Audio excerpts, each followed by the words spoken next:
안녕하세요. 안녕하세요. 네, 오늘 반야신경 25번째 마지막 강의 시간입니다. 여러분들 질문한 걸 가지고 계속 마무리하도록 하겠습니다. 깨달음을 얻는 길이 불교에만 있나요? 다른 종교 수행에서는 꿈을 깨는 그런 깨달음의 가르침은 없는가요? 다른 종교에도 있습니다. 어찌 불교에만 있겠습니까? 그러나 대부분의 종교는 깨달음을 제1의 목표로 삼지 않고 있다. 대부분의 종교는 믿음을 가장 중요시한다. 그러니까 믿음을 통해서 일어나는 기적적인 현상, 이걸 중요시합니다. 물론 불교도 이런 요소가 있습니다. 그러나 불교는 이런 요소보다는 깨달음을 통한 완전한 해방을 최고의 가치로 치지고 일부 불교 종파나 일부의 믿음을 통한 기적, 가피력, 이거를 주장할 뿐이에요. 그러나 다른 종교들은 다 믿음을 통해서 기적이 일어나는 것, 즉 우리의 힘으로 할 수 없는 어떤 일이 일어나는 것, 여기에 최고의 목표를 두고 있다. 그리고 자기 변화, 자기 성찰이 그 일부분으로 따라오고 있습니다. 이것을 최고 목표로 안 하고 있다. 이런 차이는 있습니다. 그래서 어떤 종교든 자기 성찰을 통한 깨달음 또는 뉘우침도 깨달음의 일종입니다. 이런 것이 있습니다. 그래서 우리가 다른 종교에도 믿음을 제일 중요시하지만은 뉘우침, 자기 성찰, 깨달음이 있기 때문에 신부님이나 목사님이나 단 종교의 사람 중에도 불교에 있는 스님들보다 인격이 더 고상한 사람이 있습니까? 없습니까? 있죠. 불교는 깨달음을 최고로 치지만은 사실은 실제로는 깨달음을 최고로 안 하고 다른데 이렇게 더 세속적인 가치를 중요시 여기기 때문에 불교 안에 그런 고상한 인격이 안 주어지는 경우도 있다. 그러나 이런저런 요소가 다 있는데 종합해서 볼 때 불교는 자기 성찰을 통한 깨달음을 최고의 가치로 둡니다. 그렇기 때문에 인류에 스승될 만한 참으로 나를 넘어서고 민족을 넘어서고 인간을 넘어서는 어떤 그런 가치, 그런 안목, 이런 것을 가진 사람은 불교 안에 불교 수행자 중에 제일 많습니다. 다시 말하면 이웃을 위한 헌신, 나라를 위한 애국, 뭐 이런 수준에서 보면 꼭 불교가 아니라도 어때요? 많은 가르침 속에 훌륭한 사람이 많이 나옵니다. 그러나 그들 속에는 자연까지도 생각하는 이런 가르침이 별로 없어요. 살인하지 마라 이러지 살생하지 마라 이렇게 안 나가죠.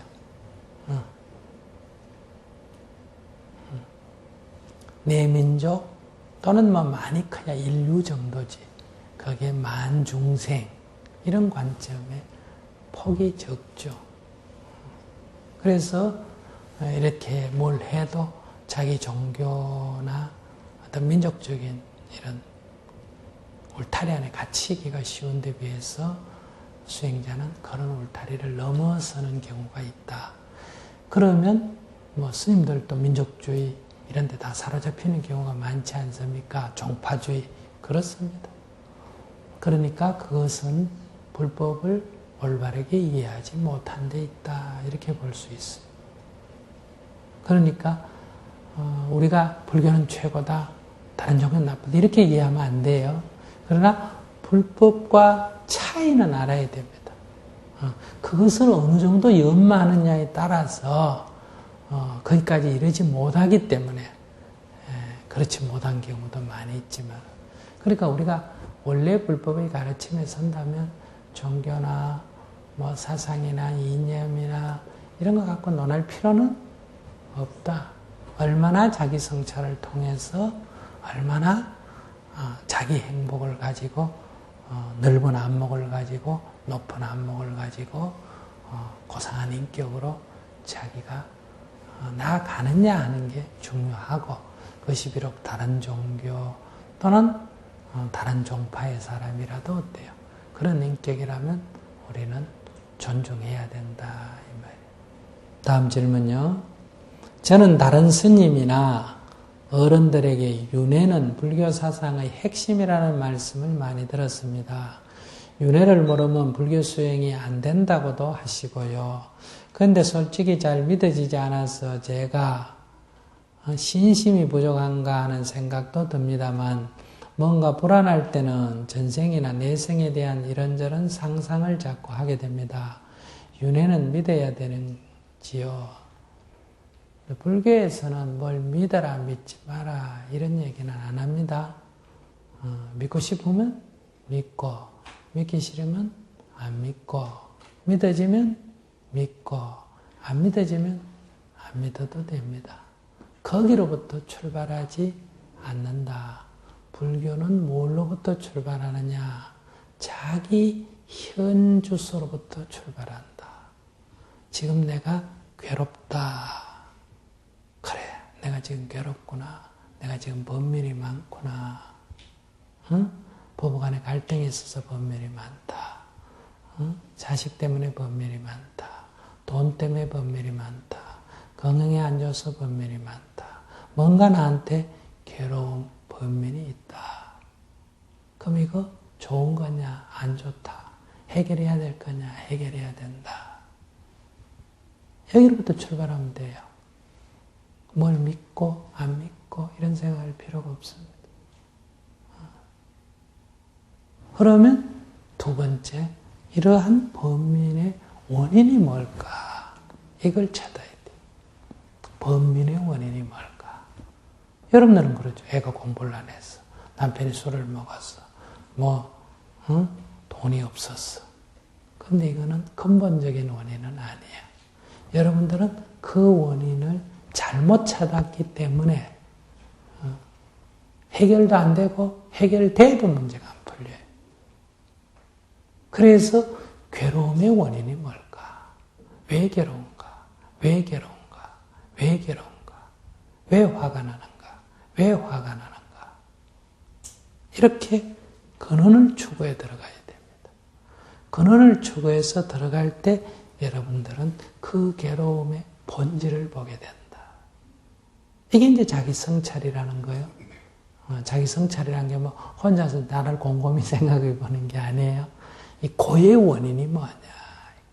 근데 혼자서 하면 이거 2번, 3번 들어가다 더 이상 안 들어가져요.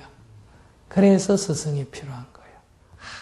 아주 집요하게 그 근원으로 이렇게 들어갈 수 있도록 도와줘야 돼요. 반야신경 17, 18 직강을 듣고 올라온 질문인데 이런 질문입니다. 진화란 어떤 것인가요? 진화라고 하는 것은 감각적으로 또는 생각을 통해 체험하는 자기는 진정한 나가 아니며 스스로 자기라고 동일시하는 것들을 다 부정한 다음에 남는 순수한 각성이라고 알고 있습니다. 스님께서는 진화와 자아가 따로 있고 진화를 찾아내려고 하는 것에 대해 제가 알고 있던 것과 다른 견해를 갖고 계셨던 것 같습니다.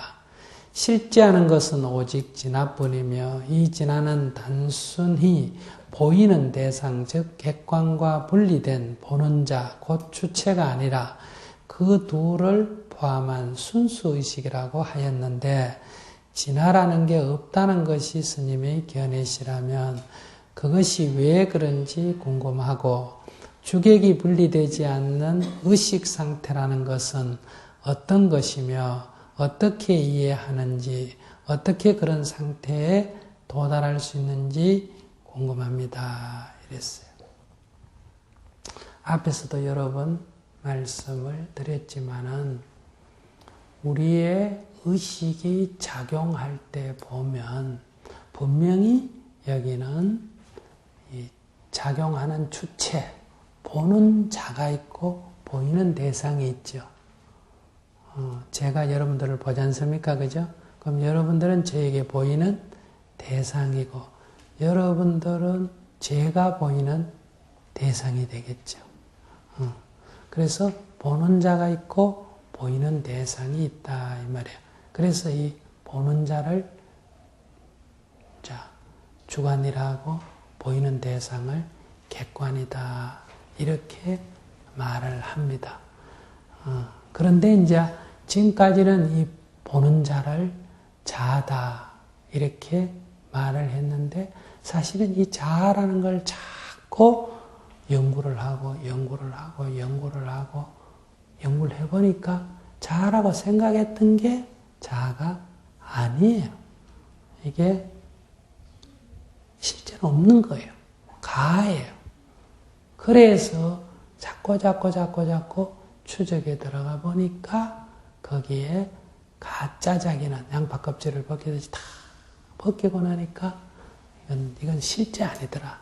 이게 내라고 했던 게 내가 아니더라. 그래서 결국 마지막 아이 뭐가 있더냐. 거기에 순수의식인 진화가 있더라. 지금 이런 논리예요. 이 질문은. 그래서 우리의 과정은 그 진화를 찾는 데 있다. 이런 얘기인데 여러분들이 우리 민족이라는 말을 쓰죠. 우리 민족이라 할 때는 여기 있는 사람이 다 우리 안에 들어옵니까? 안 들어옵니까? 다 들어옵니다. 우리 가족 할 때는 아내, 남편이 다 들어옵니까? 안 들어옵니까? 들어오죠. 그러니까 이 전부, 우리 민족 할 때는 이 전부 다가 나예요. 그때 인식. 무슨 말인지 아시겠어요? 그러다 우리 가족 할 때는 딴 사람은 남이에요. 그 아내, 남편, 자식은 내 울타리 안에 들어옵니다. 그러다 나 하면 어때요? 아내나 남편이 남이 돼버려요. 그래서 이 아라고 하는 것은 이렇게 그때그때의 인식의 상태에서 이렇게 형성되어지는 겁니다. 이게 본래 있는 게 아니에요. 내가 차를 타면 승객이 되죠. 승객이란 주체가 없습니다. 그렇게 규정되어지는 거예요. 가게 가면 손님으로 규정되어지는 거예요. 여러분들 엄마라고 하지만은 그건 아이와의 관계에서 규정되어지는 거예요. 그 여러분들은 그 무엇도 아니에요, 사실은. 그때그때 규정되어지는 거예요. 근데 어떤 규정이 오래 가면 어떻습니까? 그것이 자기인 줄 착각을 하게 돼요. 여러분들 애들 키우면 엄마 노릇 오래 하니까 어때? 여러분들 엄마라고 착각하든지 아내 노릇을 오래 하면 아내라고 착각하든지 선생님 노릇을 오래 하면 어때? 선생님이라고 자기가 착각하고 스님 노릇 오래 하면 자기가 스님이라고 착각을 해요. 우리는 그 무엇도 아니에요. 그때그때 의식이 이렇게 규정되어집니다. 그래서 작용은 있습니다. 작용. 경계에 불이 칠 때마다 어떤 작용은 있단 말이에요. 그러나 그 작용의 주체가 그때그때는 주체가 있습니다. 그러나 항상 하는 주체, 언제나 하는 주체, 그런 게 과연 있느냐 이런 문제. 그런 게. 그래서 이것도 이렇게 설명해서는 안 됩니다. 아까도 말했지만은 괴로움은 본래 없는 거야. 사성제를 뭐 고진별도로 배우게 해도 여러분들 괴로움이 안 없어집니다. 그러나 저를 만나서 왜 괴로운가 하고 제가 여러분께 계속 질문을 해서 여러분들 아르마리가 다 끊어지고 벽척간도에 서서 거기서 내가 등떠밀어가 더 밀어내면 안 떨어지려고 모르겠다고 발버둥 치다가 거기서 넘어가 버리면 괴로움이 없는 세계 이러는 것처럼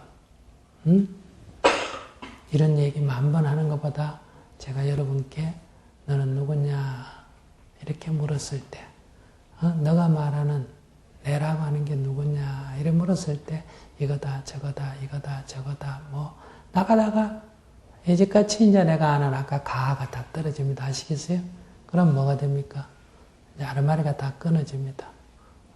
부처님 말씀 인용해가지고 경전 말씀 인용해서 선구 선문구 인용해서 온갖 소리를 해도 이제 더 이상 못 가는 아르마리가 딱 떨어지면 그 다음에 물으면 네가 누구냐 하면 뭐라고 대답해요? 모르겠다 이렇게 대답합니다. 여러분들은 주로 이 과제는 여기서 끝이 납니다. 여기서 안 넘어가집니다. 여기서 더 등 떠밀어서 이제는 한풀 넘어가 버리면 여러분들이 해방이 온다, 자유가 오는 거예요. 기쁨이 오는 거예요. 거기에 무슨 진하니, 가니, 자니, 뭐니 이런 말을 붙을 자리가 없어집니다. 그러니까 그 넘어가니까 진실한 나가 있더라. 다이아몬드 같은 내가 있어서 드디어 나를 찾았다. 이렇게 얘기한다면 이건 깜깜한 무소식이에요. 하나도 모르는 소식이에요. 이것은 생각으로 지어서 하는 얘기들이기 때문에 저는 제가 말씀드리는 거는 말로 표현해서 나라고 할 만한 게 없다 하는 얘기만 했지 지나니 가니 이런 말을 한 적이 없다. 나라고 할 만한 것이 없다고 하니까 진화는 있어야 되는데 왜 진화는 없다 그럽니까? 스님께서 진화를 없다고 하는 것은 견해가 다릅니다. 이렇게 이제 질문하시는 분이 그런 생각을 하는 거지 저의 얘기는 진화니 가니 이런 얘기가 아니라 그것이 뭐라고 하든 불변의 요소가 있다라고 한다면 그것을 아주 구체적으로 점검에 들어가 보면 그렇다고 주장할 만한 것은 없다. 이런 얘기까지만 제가 할 수 있습니다. 그 다음에 뭐가 있느냐 그런 얘기는 할 필요가 없어요. 왜? 그거는 그런 것이 없는 줄을 알아버린 경지에 가면 여러분들이 기쁨이 옵니다. 원해져 버립니다. 거기서는 그 다음에 뭐가 있느냐 없느냐 이런 의문이나 번뇌 자체가 일어나지 않습니다. 그러니까 이것은 아르마리로 자꾸 얘기를 하기 때문에 이제 이런 질문도 하고 이제 또 우리가 토론도 할 수 있는 겁니다. 그러나 부처님의 가르침은 전통의 브라만들이 우리에게서 고유한 영혼이라고 하는 아트만이 있다 하니까 부처님께서 그런 존재는 있지 않다 이렇게만 말씀하셨지 더 이상 말씀하지 않으셨어요. 즉 저 사람은 악인입니다. 저 사람에게는 악성이 있습니다. 이럴 때 악성이 없습니다. 그 사람의 행위가 그 인연을 따라서 그런 작용이 있지 그 사람에게 악성이라고 하는 성품이 없다. 이게 뭐합니다. 독이라고 하면 여기 독성이 있다. 우리 보통 이렇게 말하죠. 그죠? 그러나 독성은 없습니다. 그런 물질이 그 작용을 할 때 독으로 작용을 하지 독성은 없습니다. 독성이 있다면 그건 약이 될 수가 없죠. 그러나 그 물질이 약으로 작용할 때가 있습니까? 없어요? 있죠. 그럼 그 약이라고 이름하고 독이라고 이름하지 존재는 독도 약도 없다. 이게 원래 모아의 개념입니다.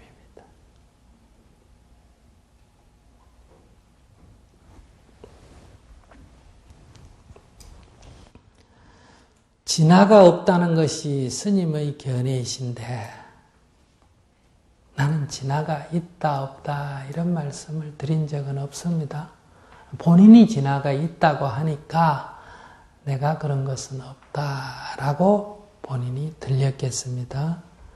진화의 유무를 떠나서 주관과 객관이 분리되지 않는 순수의식 상태라는 것은 어떻게 이해하는 것이 궁금합니다. 우리는 스스로가 관찰자의 주관이며 외부 사물을 객관이라 하며 두 가지를 항상 나누어 생각합니다. 그러나 불교에서는 나와 타자를 분리시키지 않고 하나로 보는 것 가운데 제가 잘못한 것입니까? 나라고 할 만한 게 없다는 것이 스님의 견해이시면 나와 타자와의 관계 설정은 어떻게 되는 것입니까? 외부 사물을 어떻게 보는 것인지요? 스님의 가르침을 부탁드립니다. 여기서 나라고 하는 것이 없다라는 거하고 나라고 순간순간 인식되어지는 것이 있다는 거하고는 별개입니다. 아시겠어요? 우리는 언제나 나라고 순간순간 인식되어지는 게 있습니까? 없습니까? 있습니다. 늘 작용을 합니다. 거기에 잘 살펴보면 사실은 그렇게 순간순간 인식되어질 뿐이지 거기에 뭔가 실체가 있어서 그런 작용을 하는 것은 아니다. 이런 얘기요. 쉽게 말하면 어떤 센서가 뭘 알아차린다 해서 거기에서 알아차리는 어떤 주체가 있는 것은 아니다. 거기에는 프로그램만 있을 뿐이다.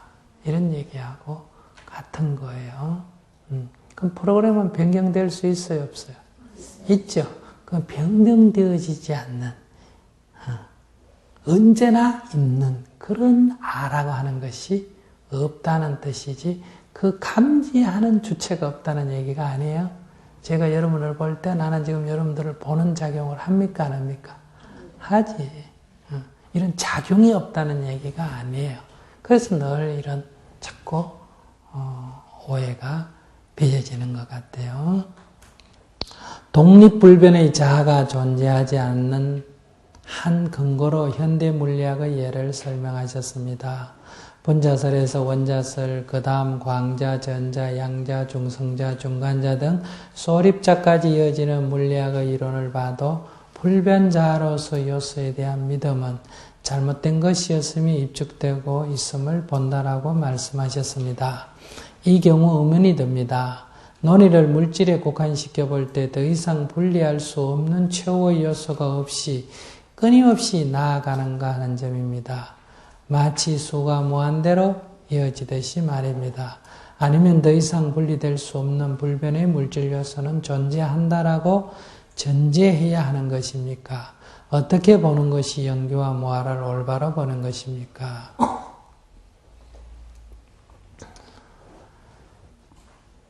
우리는 이렇게 알아야 됩니다. 우리가 지금 마음 공부하고 있잖아요. 그죠? 그걸 예를 들어서 제가 물질에다 얘기한 거예요. 그러면 얼음에서 물이 되고 물에서 수증기가 될 때 상태가 변하잖아요. 그럼 우리가 육안으로 볼 수 있는 건 뭐예요? 상태잖아. 그죠? 그러면 상태가 다르면 다른 물질이라고 생각한단 말이에요. 근데 사실 이게 다른 물질이 아니고 그 물 분자의 결합 방식의 차이 있을 뿐이다. 그 결합 방식에 따라 우리 눈에 인식되어지는 상황이 전혀 달라지는 거예요. 속으로 들어가 보면 사실은 똑같은 물 분자로 구성되어 있는데 그게 상호 어떻게 결합되어지느냐에 따라서 우리에게 인식되어지는 건 전혀 다른 것으로 인식되어진다. 이런 얘기예요. 그래서 여기에 본질의 세계, 그 내면으로 들어가 보면 그것을 구성하는 본질이 있는 것 같아요. 그런데 그 내면을 다시 들여다보니까 어때요? 그것도 또 수소와 산소로 결합되어져 있는 것이다. 얼핏 보면 물분자라고 하는 것은 완전한 실체 같아요. 그 자세히 들여다보니까 그것은 구성되어진 것일 뿐이에요. 구성되어진 것일 뿐이다. 이런 얘기요. 그러면 이렇게 구성되어진 그 관계가 한 덩어리로 우리 눈에 보일 때는 실체가 있는 것처럼 보이는데 그 관계까지 들여다보니까 실체가 없어요. 아무것도 없는 줄 알았더니 더 적은 원자라는 것이 어때요? 관계 맺은 작은 것들이 또 있단 말이에요. 무슨 얘기 하시겠죠? 그래서 그 작은 것들이 실체인 줄 알고 또 들여다보니까 그것이 또 관계 맺어져 있어요. 그 관계 맺어진 사이를 보니까 텅 비어 있고 그 안에 들어가 보니까 다시 소립자라는 것이 있어요.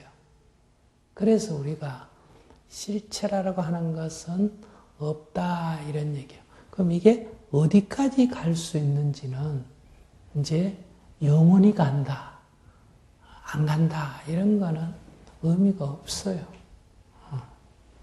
그러면 지금 원자까지 왔으면 우리는 여기서 원자라고 하는 것이 실체로 인식되어지면 그는 반드시 뭐다? 관계 맺음이 있다. 이렇게 되겠죠. 이론적으로 말하면. 그런데 관계 맺음이 있는 거기에는 다시 작은 요소가 있겠죠. 그러면 그것은 어떤 끝이 나서 근본 요소가 있다. 이렇게 말할 수가 없습니다. 이것은 영원히 지속된다. 이렇게 말할 수도 없어요. 여기서 모아라고 하는 용어의 핵심은 단독 알갱이는 없다. 우리에게 단독 알갱이로 인식되어질 때는 그것은 관계 맺음이다. 연기다. 이렇게만 이해하면 돼요. 그러면 그것은 물질이란 물질을 실체가 있게 인식되어지면 다시 연구를 하면 될 거고 우리들에게도 마찬가지예요.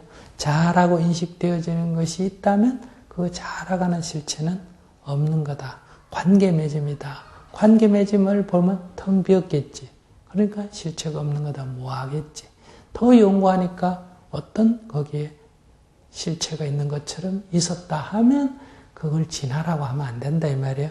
그것 또한 그렇게 인식되어지는 게 찾아졌자면 더 깊이 관찰하면 그건 뭘로 간다? 관계 맺음으로 간다. 이렇게 보면 돼요. 그래서 우리는 텅 빈다가 아니라 언제나 작용할 때는 자아가 있다 없다? 있는 거예요. 언제나 작용할 때는 시간과 공간 안에서 작용의 주체가 있습니다. 그러나 그것은 시공간을 떠나서 지속된 자아의 주체는 없다. 이런 얘기예요. 그렇게 되면 여러분들은 늘 자아가 작동하는 속에 자아에 집착하지 않게 되고 자아에 집착하지 않음으로 해서 여러분들의 마음은 늘 열린 자세로 있게 된다.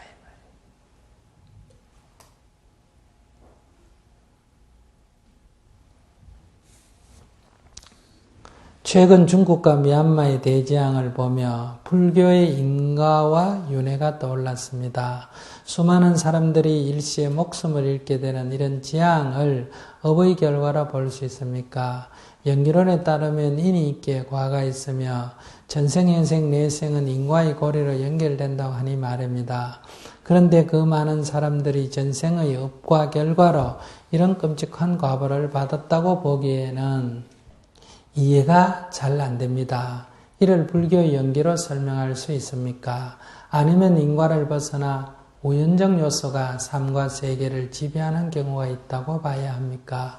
깨달음을 얻으신 부처님 같은 분도 데빠다따의 암살 기도로 상처를 입으신 적이 있다고 하는데 부처님 같은 분이 이런 과를 겪으신 것을 업 때문이라고 보기는 힘들 것 같습니다. 답변 주시기가 어려우면 이에 대한 답변을 얻을 만한 스님의 저서나 다른 도서를 소개해 주시면 고맙겠습니다. 그러니까 우리가 윤회나 인과 응보를 잘못 생각하기 때문에 이런 의문이 생긴다. 즉 지진이 일어나서 스촨성에서 많은 사람이 죽었는데 그 사람은 전생에 죄를 많이 지어가 이 생에 벌을 받는 거다. 미얀마에서 태풍이 일어나서 죽는 사람도 그렇다. 북한에서 굶어 죽는 사람도 그렇다. 이렇게 하면 이건 숙명론입니다. 즉 자연이 알아서 다 보복을 해줍니까? 안 해줍니까? 해주지. 그러니까 우리가 어떤 사람 행동을 보고 잘했니 잘못했니 할 필요가 없죠. 그 사람 나중에 다 보복할 건데 뭐. 누가? 자연이 알았어. 근데 사람이 보통 자기가 피해를 입었다고 보복하잖아, 그죠? 그럼 성인의 가르침은 보복하라 그래요. 즉 원수를 갚아라 그래요. 갚지 마라 그래요. 그럼 원수를 갚지 마라고 가르치면서 자연은 보복을 해도 된다 이렇게 가르치겠어요? 논리에 전혀 안 맞는 얘기예요. 지진이 일어나는 거는 사람이 지진 일어나라고 해서 지진이 일어났을까? 거기에서 부부 아닌 사람이 삿된 음행을 해가 지진이 일어났을까? 도둑이 물러내 지진이 일어났을까? 그건 사람들의 생각이죠. 지진이 일어나는 거는 지각간의 역학관계 때문에 어때요? 지진이 일어나는 거예요. 그거는 굳이 인과를 말하면 지정학적인 그 치질 구조 안에 어떤 원인이 있어서 이런 결과가 일어났겠죠. 그건 사람이 착하고 선한 거하고는 아무 관계없는, 그것도 다 그렇게 일어난 원인과 결과가 있는데 그건 치질 구조상의 역학적인 인과줄에 의해서 일어난 거예요. 근데 그 지진이 일어난 지역에 사람이 안 살았으면 다치는 사람이 없을 거고, 거기에 대도시가 있었으면 죽는 사람이 엄청나게 많을 거고 그런 거지. 여기서 부처님의 가르침은 이렇게 뜻하지 않게 지진이 일어나서 많은 사람이 다쳤을 때 우리는 어떻게 해야 된다?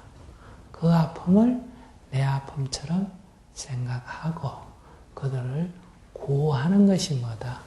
자비심이다. 물질적으로는 사람 물질적으로 도와주고 정신적으로 두려움에 떨어 있는 사람은 정신적으로 위로를 해줘서 안심을 시켜주고 내일이 아니라고 외면하지 말고 그들을 보살피고 그들을 편안하게 해줘야 한다. 이게 부처님의 가르침이란 말이에요. 근데 세상은 어떠냐? 내일 아니기 때문에 외면하는 거예요. 그때 물자를 갖고 한몫 돈 벌라 그러고, 이게 이 세상의 사람들이라면 그것을 비록 그런 재해를 입었다고 하더라도 그것을 마음을 편안하게 갖도록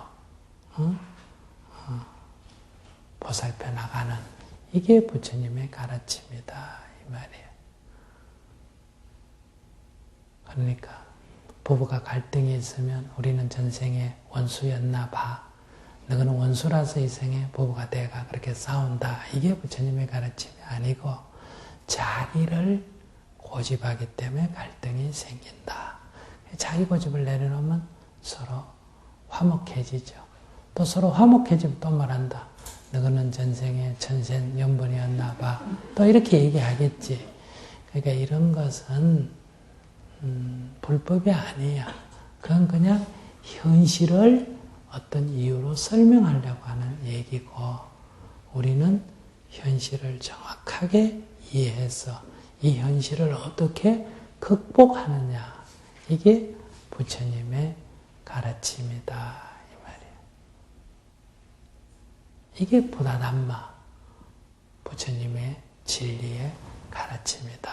이 진리의 가르침은 어떤 고뇌에 우리가 처하든 우리를 늘 해탈의 길로 인도한다. 부처님 인격이 참 고상하셨죠. 그렇기 때문에 너무너무 사람들이 존경을 했어요. 그래서 브라세나 지도왕은 자기는 권력을 쥐고 그 신하들에게 돈을 주면서 총칼을 가지고 돈도 주고 하면서 이렇게 해도 자기 없는 데서 자기 욕하고 쿠데타 일으키려고 그러고 말해도 잘 안 듣고 이러는데, 부처님은 아무 주는 것도 없고 칼을 들고 협박하는 것도 없고, 그런데 부처님 말씀하시면 다 귀 기울여 듣고 부처님 없는 데서 뒤에서 욕하는 사람도 없고, 너무너무 신기하다 이거야. 자기가 볼 때는 도대체 어째서 사람들이 이렇게 부처님께 순종을 하느냐 이거야. 이럴 정도로 제자들이 부처님을 잘 따랐습니다. 그러나 다 그랬을까요? 아니에요. 말 안 듣고 계율을 어기고 말썽을 일으키고 이런 사람도 있었습니다. 자기들끼리 싸워가 부처님 말에도 안 듣고 끝까지 싸운 사람도 있었어요. 고산비 비구라. 그 중에 데파다타 같은 사람은 부처님의 친족임에도 불구하고 자기가 제2의 부처가 되려고 욕심을 내 가다가 안 되니까 부처님을 해치려고까지 한 이런 경우도 있었어요. 이거를 무슨 전생의 업이니 이런 얘기는 이제 윤회로서 자꾸 설명하려는 데서 나온 거예요. 여기서 부처님의 인격은 뭐예요? 그런 재앙이 닥칠 때도 부처님께서는 두려워하지 않으시고 괴로워하지 않으시고 어때요? 다 그들마저도 구제를 하셨다. 부처님을 죽이려고 하는 앙굴리마라도 구제를 하시고 이게 부처님의 가르침이에요. 이게 부처님의 인격이고 부처님 살아생전에 친족이 다 돌아가셨어요? 안 돌아가셨어요? 멸망했죠? 그럴 때 부처님께서는 친족이라서를 넘어서서 사람을 살상하는 건 좋지 않잖아, 그죠? 홀로 가셨어. 그걸 막으셨어요. 대학 끝에 앉으셔서 그 대군을 막으셨어요. 그러나 그들이 말을 안 듣고 끝까지 할 때 부처님은 그냥 보셨어요.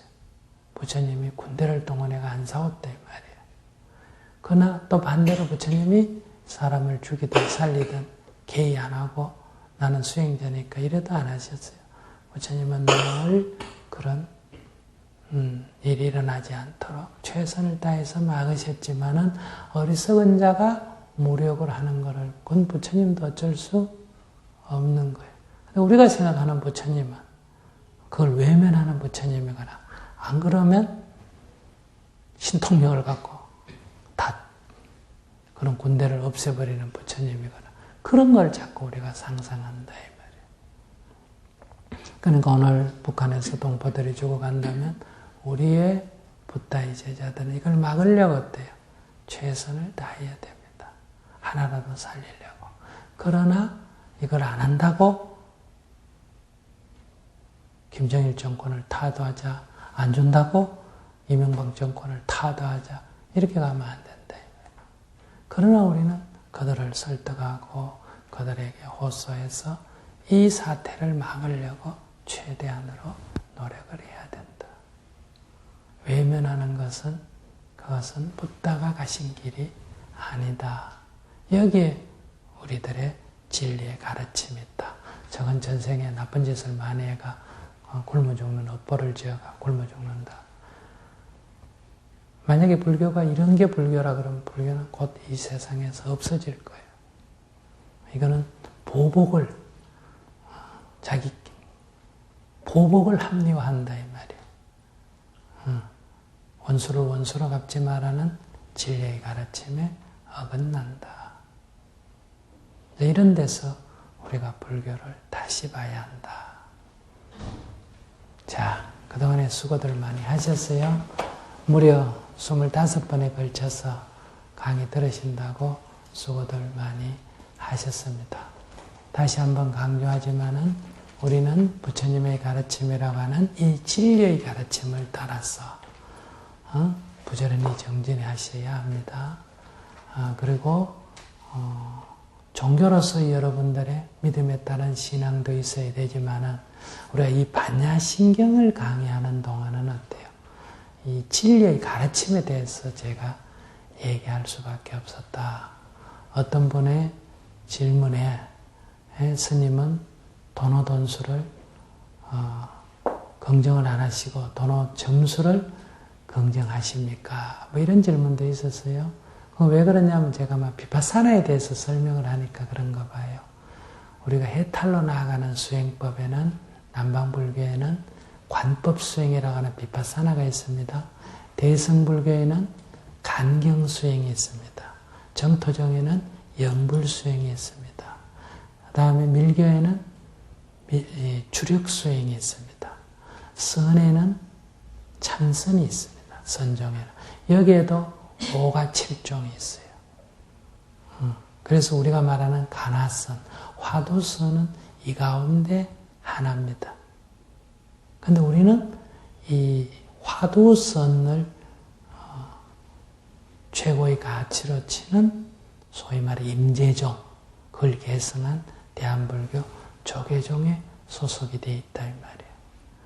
그래서 그 임재종의 그 가르침의 원형은 육조 해능대사의 가르침이란 말이에요. 그 육조 해능대사의 가르침을 도노돈수로 볼 거냐, 도노점수로 볼 거냐는 이 논쟁입니다. 도노돈수니 도노점수니 하는 거는요. 그런데 비파사나는 이거와는 다른 가르침에 속한다. 그러니까 제가 반야신경 안에 이 소승 가르침이 있죠. 그죠? 그럼 소승 가르침이 뭐냐라는 설명을 할 때 비파사나에 대해서 제가 말씀을 드렸단 말이에요. 그러니까 건강이 안 좋아서 어떤 운동을 하면 좋습니까? 그럴 때 어떤 사람이 조응이 제일 낫다. 어떤 사람은 축구가 좋다, 농구가 좋다, 배구가 좋다, 체조가 좋다, 요가가 좋다 이럴 거 아니겠어요. 그죠? 그러면 의사는 건강을 위해서 운동 좀 하십시오. 이게 의사의 가르침이란 말이에요. 이게 부처님의 가르침. 어떤 운동을 할까요? 그는 어떤 운동을 해도 좋죠. 그러나 인연을 따라서 조건을 따라서 운동 종목을 선택해야 된단 말이에요. 근데 어떤 사람이 조깅이 좋다. 그러니까 전부 조깅을 해요. 조깅이 좋다는데 너무 빠져가지고 그저 환자까지도 다 아침에 달리기를 시킨단 말이에요. 그래서 부작용이 생겨요. 그러면 여기서 무슨 얘기가 나오겠어요? 조깅이라고 다 좋은 게 아니다. 이런 사람에게는 걷기가 좋다. 그래 이런 사람은 걷기 해보니까 훨씬 좋단 말이에요. 그러면 조깅은 틀렸다. 걷기가 제일이다. 이렇게 말하면 안 되겠죠. 그렇기 때문에 각 역사 속에 흘러오다가 각 종파별로 나름대로 수행법이 있고 우리는 그 가운데서 참선 수행법을 가지고 있고 그 가운데서 화두선 수행법을 가지고 있다. 그 화두선 수행법 안에서 도노점순이, 도노돈순이 하는 하나의 그 수행 방법을 사고 또는 그 검증을 사고 이런 하나의 토론이 있다. 그래서 너무 이렇게 자꾸 나누고 논쟁적으로 하기보다는 실제로 행하는 것, 실제로 행하는 것에 중요성을 두시고 해보면서 이제 이런 질문들을 해야 됩니다. 해보면서 자기가 자기화시켜가면서 질문을 하면 이제 너무 이렇게 점진적인데 치우쳤다 싶으면 어때요? 단박에 뛰어넘는 도리를 얘기해야 되고 너무 단박에 뛰어넘는데 치우쳐서 일확천금을 노리듯이 허황되면 어때요? 점진적인 도리를 가지고 그 병을 치유해야 된다. 이렇게 공부를 여러분들이 하나하나 해나가시기 바랍니다. 아무튼 수고하셨습니다. 부지런히 정진하시기 바랍니다.